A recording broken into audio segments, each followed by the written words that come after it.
बिस्मिल्लाहिर्रहमानिर्रहीम, अस्सलाम वालेकुम जी। एक नए सेटअप में आप सबको खुशामदीद।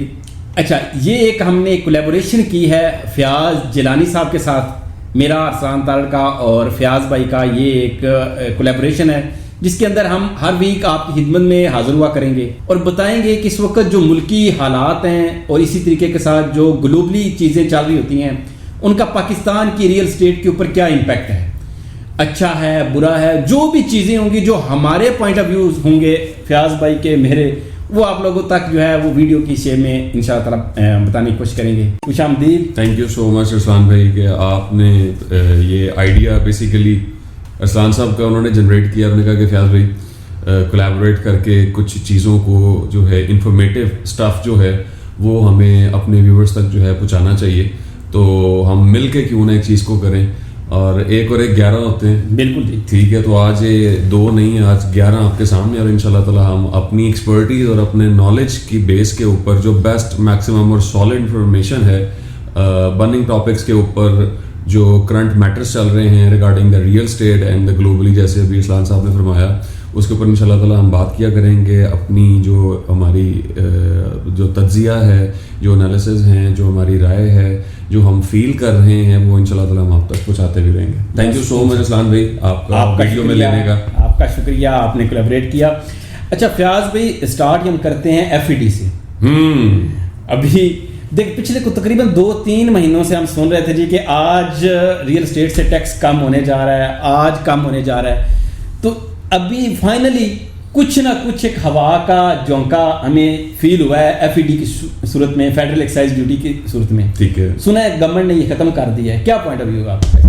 यार ये ना मैं समझता हूँ कि ये अपनी सिर्फ अगर मैं DHL की मार्केट और हमारी जो डीलर कम्युनिटी है उसको जेन में रखते हुए अगर मैं बात करूँ तो ये हॉट टॉपिक आपने कहा है, मैं कहूँगा ये इस वक्त नोटोरियस टॉपिक जो है वो बन चुका है। बिल्कुल ऐसे, ठीक है।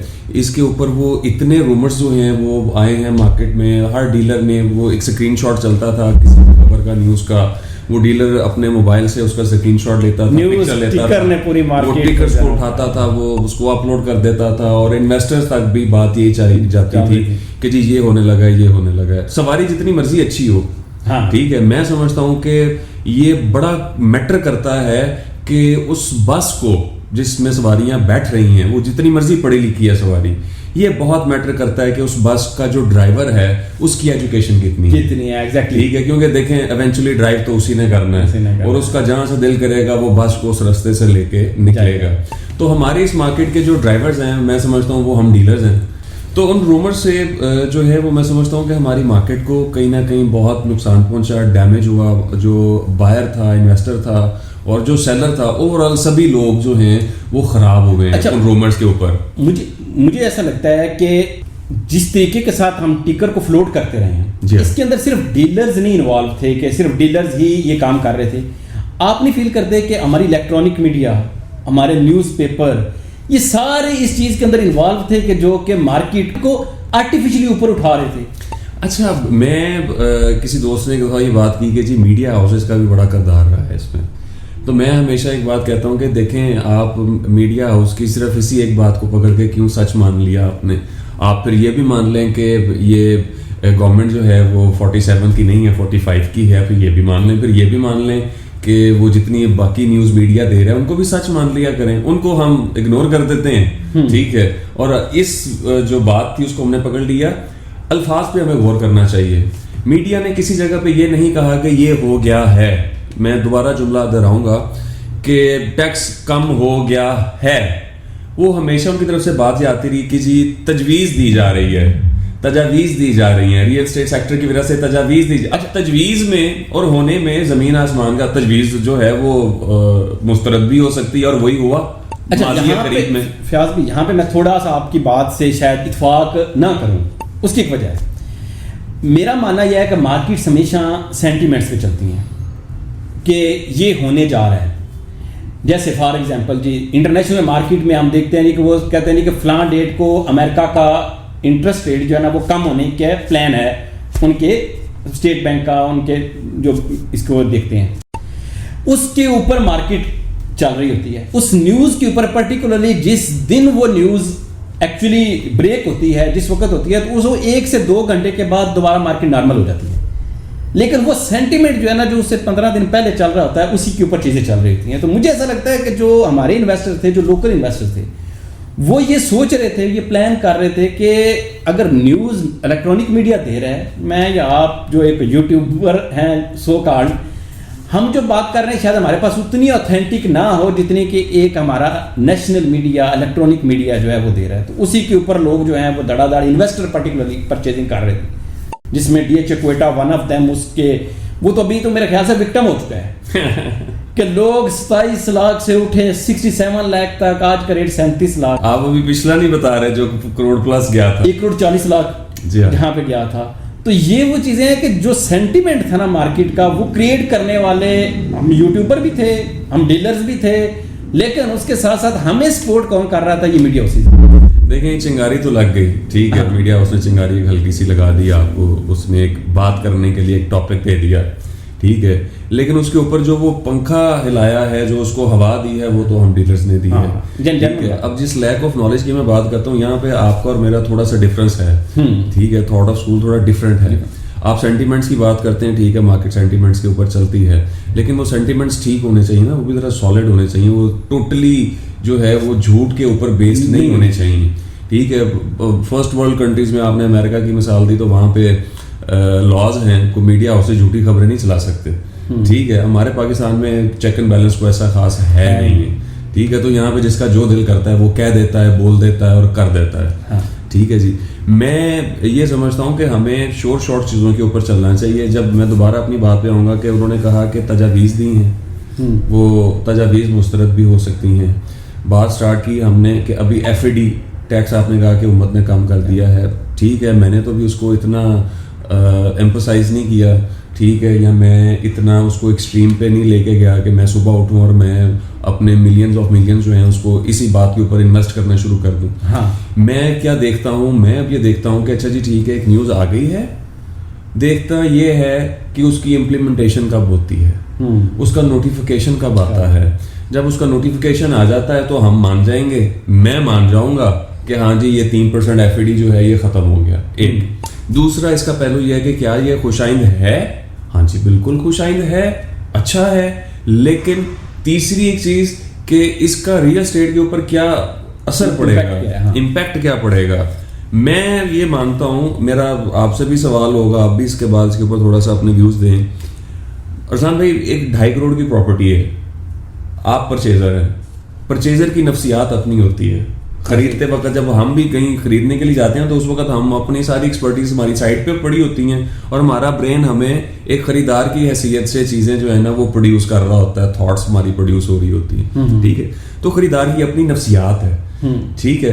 अब खरीदार की नफ्सियात पे आप आ जाएं, आप इन्वेस्टर हैं, आपने DHL लाहौर में फर्ज किया आपने फेज 9 प्रेजर में एक 2.5 करोड़ रुपए का प्लॉट परचेज करना है, ठीक है। मेरा आपसे सवाल है, 3% FAD कम हुआ, यानी कि अप्रॉक्सीमेट अगर ये नोटिफिकेशन आ जाए, होपफुली आ जाए और सारा कुछ हो जाए, तो ट्रांसफर के एक्सपेंस में फॉर द फाइलर कितना डिफरेंस आ जाएगा?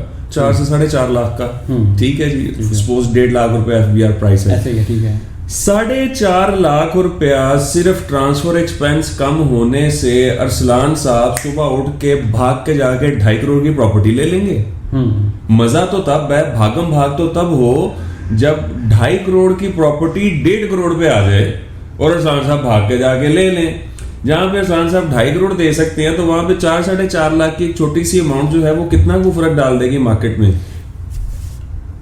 फर्क कहां पे आ जाएगा? मैं समझता हूं फाइलों में आ जाएगा फर्क, जहां पे लोग ट्रेड करते हैं, शॉर्ट टर्म ट्रेड करते हैं। जहां पे लॉन्ग टर्म करते हैं, मेरे नजदीक ये टैक्स, मैं हमेशा इस बात का बिलीवर रहा हूं कि हमारी रियल एस्टेट की मार्केट को टैक्स से फर्क नहीं पड़ता। मैं इसका आंसर कुछ इस तरीके के साथ दूंगा। 2020-21 के अंदर वेरी रिसेंट जो बूम आया प्रॉपर्टी के अंदर, चीज़ों के अंदर, तो उसकी सबसे जो मेजर रीजंस थी, ठीक है, उनमें वन ऑफ देम जो थी वो ये थी कि वहाँ की जो ट्रांजैक्शन फीस है वो कम थी। किस तरह? 2020-21 में एक बंदा 2.5 करोड़ का ही प्लॉट लेने आता है, उसको जो विद होल्डिंग टैक्स 236 के पे करना पड़ता है खरीदार को, 1% था, ठीक है। डेट इज आप टोटल कह रहे तकरीबन आपका 1.5 लाख रुपया। उस वक्त उसने जो स्टैंप ड्यूटी पे करनी थी वो भी 1% थी। चलें जी, वो भी डीसी रेट आप वही का लगा लें तो आपका वो भी 1.5 लाख रुपया लग गया, ठीक है। बाकी सोसाइटी के चार्जेस आप मिला के आपका 4-4.5 लाख में टोटल प्लॉट ट्रांसफर आपके नाम के ऊपर हो जाता था, ठीक है। सेम टाइम के ऊपर 2021-22 के बाद अभी तक जो मार्केट के अंदर, जो रियल एस्टेट मार्केट के अंदर पर्टिकुलरली रिसेशन आया, उसके अंदर ये था कि हमें ये 4-4.5 lakh being property agent, property dealer लगता है यार ये क्या चीज़ है, 2.5 लाख की प्रॉपर्टी लेने आया है, 4.5 लाख के लिए अपना प्रॉपर्टी नहीं लेगा। लेकिन नहीं, इसका ये आंसर मेरे मुताबिक नहीं है कि भाई उसने 2020-21 में प्रॉपर्टी ली थी, उसकी जो ट्रांजैक्शन फीस थी वो 4-4.5 लाख रुपया थी। आज जस्ट एफईडी वो 4-4.5 लाख दे रहा है। आज उसकी जो 236K की मद में वो दे रहा है वो भी 4-4.5 लाख दे रहा है। आज वो जो दे रहा है स्टैंप ड्यूटी की मद में 1.5-2 लाख रुपया वो भी दे रहा है। इसी तरीके के साथ सोसाइटी की ट्रांसफर फीसिस को मिलाएं, मेंबरशिप फीसिस वगैरह को मिला के वो उसकी 12-14 लाख रुपए के ऊपर ट्रांजैक्शन जा रही है at the time of purchase. Same time के ऊपर उसने अब सेल करना है तो तकरीबन कमो बेश कोई 4-5 लाख रुपया उस वक्त उसको एक्सपेंस आ गया। तो ये एक ट्रांजैक्शन कंप्लीट हुई 15 से 20 लाख इन बिटवीन। उस टाइम क्या होता था कि एक बंदे ने 4.5 लाख रुपए खरीदते वक्त लिया, 1.5 लाख रुपया उसने बेचते वक्त दिया, तो 6 लाख रुपया उस बंदे को 15 लाख रुपया उस प्लॉट से बच रहा है। तो वो कहता था ठीक है मेरा 8-9 लाख रुपया आ रहा है, चलें ट्रांजैक्शन कोई और कर लेते हैं, इस ट्रांजैक्शन को कंक्लूड कर देते हैं। आज उस बंदे ने खरीदना है तो कम से कम उसने 20 लाख प्रॉफिट में जाएगा तो वो ब्रेक इवन में है। उससे ऊपर वो 5 लाख कमाएगा, 10 लाख कमाएगा, देन वो बंदा जो है वो मुनाफे में जाएगा।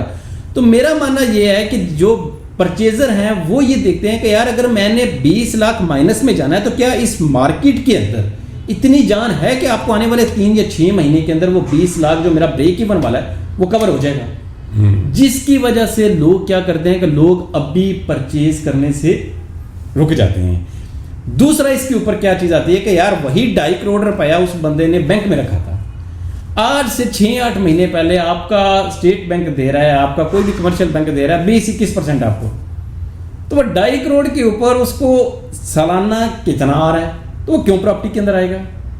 तो इसमें गवर्नमेंट की चीजें हैं कि भाई गवर्नमेंट जब तक इंटरेस्ट रेट नीचे नहीं लेके आएगी आपकी मार्केट ऊपर नहीं जाएगी। दूसरी चीज ट्रांजैक्शन फीस नीचे नहीं लेके आएगी, इन्वेस्टर यहाँ अट्रैक्ट नहीं होगा। तो इस वजह से मैंने थोड़ा सा एम्फसाइज दिया है कि चले यार अगर अब आपका 15 लाख रुपया या 20 लाख रुपया बन रहा है तो उसमें से 4.5 लाख तो माइनस हो गया ना, ठीक है। अगर आगे थोड़ा सा वो विद होल्डिंग टैक्स की रेशो भी कम कर देते हैं, ठीक है, तो यार को 5-7 लाख और नीचे आ जाते हैं, तो ये 10-1 लाख तक अगर हो जाए तो फिर एटलीस्ट आप ये समझ सकते हैं कि चले यार 15 लाख रुपया है तो हम किसी इन्वेस्टर को ये कन्विंस कर सकते हैं कि यार आपको 5 लाख मैं कमा के दे सकता हूँ इस प्लॉट में से। तो बीइंग इन्वेस्टर ये चीज़ें थोड़ी सी मेरी राय है कि वो ज़रूर देखता है। हम 2021 की आपने बात दी, मैं छोटी सी चीज़ में कर दूंगा, हम थोड़ा सा एग्जैक्ट फिगर्स के ऊपर चले जाते हैं। 2021 में फेज 9 प्रिज्म में कनाल के प्लॉट का ट्रांसफर एक्सपेंस था 2,80,000 रुपये फॉर द फाइलर। बिल्कुल ऐसे, ठीक है।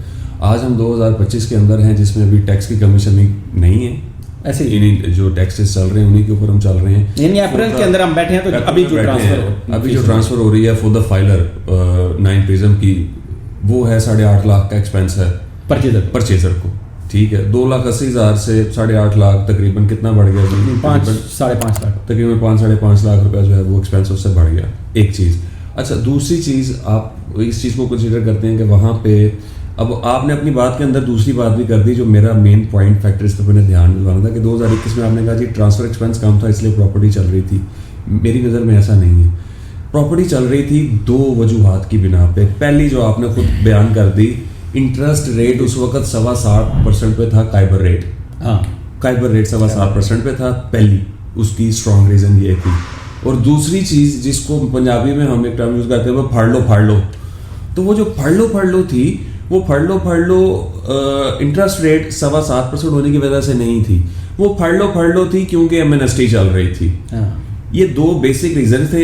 एक तो आपको रोड अच्छा मिला था, आपके पास गाड़ी अच्छी थी, सोने पे सुहागा ये हो गया कि आपको गवर्नमेंट ने हाई ऑक्टेन प्रोवाइड कर दिया, ठीक है, और गाड़ी जो है वो फराटे भरती हुई जो है वो जा रही थी। आज हम अब उसके बाद मार्केट डाउन होना शुरू हो गई। डाउन होना क्यों शुरू हुई? हमारा इंटरेस्ट रेट ऊपर जाना शुरू हो गया। हाँ। ठीक है, इंटरेस्ट रेट जैसे जैसे ऊपर जाना शुरू हुआ तो आपकी वाली बात है, जब बैंक आपको 21-22% काइबर रेट इंटरेस्ट रेट प्रोवाइड कर रहा है तो लोगों ने तो पाकिस्तान के अंदर अपनी मिलें फैक्ट्रियां बंद की। मेरे कुछ कस्टमर्स ऐसे हैं जिनको मैं जानता हूँ, उन्होंने सारा कुछ बंद किया। उन्होंने कहा इतने खपखपैये से बेहतर है हमें तो करके भी 15% नहीं मिल रहा साल का, तो बैंक से हमें इतना मिल रहा है तो हम वहां पे चुप करके इन्वेस्ट करते हैं और घर बैठ के उसको एंजॉय करते हैं। ठीक है जी, तो वो पैसा चला गया वहां पे। हमें उम्मीद थी, आपको भी थी, मुझे भी थी, बाकी सबको भी थी कि अच्छा यार ये अभी ठीक हो जाएगा, अच्छा ये अभी ठीक हो जाएगा। लेकिन हुआ क्या, इवेंचुअली नोज डाउन हो गया। जब वो नोज डाउन हुआ प्लेन का रियल एस्टेट सेक्टर के due to high interest rate, तो हम नीचे से नीचे जाते रहे। और पिछले 3 साल के अंदर पाकिस्तान के अंदर हर चीज़ का रेट बढ़ गया। मैं अक्सर लोगों से कहता हूँ कि रूढ़ी का रेट भी बढ़ गया, कबाड़ का रेट भी 4 गुना ज़्यादा हो गया। वाहिद एक रियल एस्टेट सेक्टर है जिसमें से पैसे निकलते गए और ये माइनस होता चला गया। तो यहाँ पे एक कुशन बाकी है, यहाँ पे एक रूम बाकी है और गैप बाकी है। अब मार्केट चल पड़ी, ठीक है। ये एफईडी आज, अब मैं वो टैक्स वाली बात को अपनी जस्टिफाई कर रहा हूँ कि आज एफईडी 3% की खबर आई है, अभी नोटिफिकेशन नहीं आया। मार्केट जो चलना शुरू हुई है वो दिसंबर मिड से चलना शुरू हो गई थी। मार्केट दिसंबर 2024 मिड से चलना शुरू हो गई थी, जिस वक्त आपका इंटरेस्ट रेट आ गया था अराउंड 15-16% के ऊपर था उस वक्त। ठीक है, और जब हम जैन में आए थोड़ा और कम हुआ, इस वक्त वो 12% के ऊपर चल रहा है। जो इतनी सारी ट्रांसफर्स हुई हमारी पहले दिसंबर से लेके अब तक, तो उस पर मेरा क्वेश्चन मार्क ये आता है कि इसी 8.5 लाख के ट्रांसफर एक्सपेंस के ऊपर इतने सारे लोगों ने बाइंग सेलिंग की है। उन्होंने वेट नहीं किया टैक्स से कम होने का। क्यों? हमारे पाकिस्तान के अंदर ऑप्शन ही नहीं थी सरमायादार के लिए। पैसा इन्वेस्टर कौन होता है? जिसके पास पैसा पड़ा हुआ है, और पैसा एक्स्ट्रा किसके पास पड़ा होता है? जो सरमायादार है। ठीक है, सरमायादार ने अगर पाकिस्तान के अंदर रह के पैसा कमाना है तो उसके पास, मैं ये समझता हूँ आज के दौर में उसके पास 2 चीज़ें हैं पाकिस्तान में रहते हुए, और वो हमेशा इन्हीं में जंप इन करता रहता है, जिंगल करता रहता है, कभी इधर कभी उधर। इधर क्या, जब इंटरेस्ट रेट ऊपर जाता है तो वो बैंक में पैसा रखवाता है और वहां से अपना गेन लेना शुरू कर देता है। जब इंटरेस्ट रेट नीचे आता है वो वहां से पैसा निकालता है, रियल एस्टेट सेक्टर में घुस जाता है। तीसरी ऑप्शन मेरे नज़दीक बचती नहीं है, क्योंकि अगर आपको मिल लगानी है, आपको फैक्ट्री चलानी है, आपको एक्सपोर्ट करनी है, उसके लिए आपको चाहिए सस्ती एनर्जी, जो कि हमारे पाकिस्तान में है नहीं। आपको चाहिए सस्ती लेबर, जो कि पाकिस्तान में अब है नहीं। लेबर कॉस्ट बढ़ चुकी है, आपकी एनर्जी कॉस्ट बढ़ चुकी है, आपकी प्रोडक्शन कॉस्ट ही बहुत ज़्यादा हो गई है। फैक्ट्री चलाना बहुत ही औखा हो गया। जहाँ पे बांग्लादेश, इजिप्ट, इंडिया, चाइना एक प्रोडक्ट इंटरनेशनल मार्केट में $5 की देता है, बेचता है, हमें अपनी कॉस्ट ही घर में पाकिस्तान में $11 की पड़ती है। तो इंटरनेशनल मार्केट में कौन हमसे $13 की प्रोडक्ट खरीदेगा, जब हमारे कंपटीटर्स जो हैं वहाँ पे $4-5 की उसी चीज़ को बेच रहे हैं। तो सरमायादार के पास पाकिस्तान में ऑप्शन नहीं है। लेकिन ये जो एफईडी गेन कम हुआ है, ये हेल्दी जरूर है।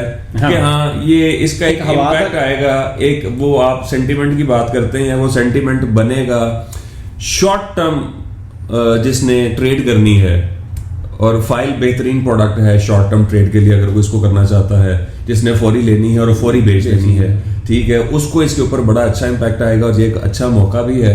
स्टिल मैं कहता हूँ अगर ये फर्क ना भी पड़े तो ये बड़ा अच्छा टाइम है। स्टिल ये बड़ा अच्छा टाइम है कि रियल एस्टेट में आना चाहिए, रियल एस्टेट में इन्वेस्ट करना चाहिए, क्योंकि there is no other option in Pakistan कि आप पैसा लगाएं और उससे पैसा कमा लें। आपकी बात को आगे बढ़ाऊंगा कि इन्वेस्टर के पास क्या अपॉर्चुनिटीज़ हैं और क्या चीज़ें हैं। तो पाकिस्तानी इन्वेस्टर्स ना थोड़ा सा एक और चीज़ है कि हमें आसान पैसा कमाने की आदत पड़ गई है। वो तो हम तमाम पाकिस्तानियों को आसानी की आदत, हम कहते हैं बेड से ना हिलें और सारा कुछ। हमें ये नहीं समझ आती कि भाई हम पहले फैक्ट्री लगाएं, फिर उसके अंदर हम लेबर रखें, फिर वो फैक्ट्री से माल बनेगा, फिर हम उसको स्टॉक करेंगे, फिर हम उसको बेचेंगे, बिकेगा नहीं बिकेगा। क्योंकि जिस वक्त हम ये सारा प्लान कर रहे होते हैं तो सबसे पहली चीज़ होती है वो यार ये कैसे होगा। वहीं पे हम ये सोचते हैं कि एक प्रॉपर्टी डीलर को, आपको, मुझे या किसी और को बंदा कॉल करेगा, कहेगा यार मेरे को 50 लाख रुपया है, 200 महीने कितना कमा सकते हैं।